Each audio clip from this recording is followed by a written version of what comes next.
इन सारे कंटेनर्स को मैंने 3 से 4 दिन पहले अच्छे से धो करके सुखा करके रख दिया था और इन सारे कंटेनर्स में मैं दाल ही रखती हूँ। डीमार्ट से मैं अरहर की दाल के साथ-साथ मूँग की दाल, चने की दाल और मसूर की दाल हमेशा ले आती हूँ।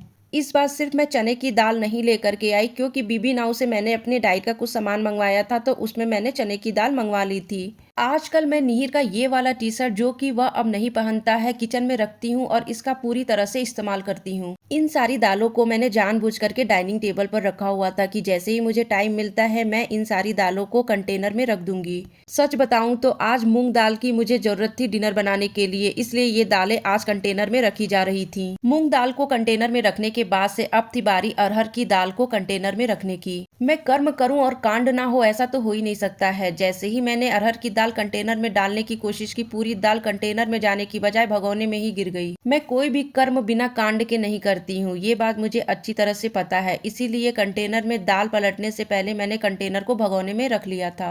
जो दाल भगोने में गिर गई थी, अगर भगोना नहीं होता तो पूरा दाल जमीन पर ही बिखरा मिलता और मैं उसको उठाने में लगी होती। एक कंटेनर में अरहर की दाल रखने के बाद से अभी दाल बच गई थी। बची हुई दाल को मैंने इस गोल वाले डिब्बे में रख दिया।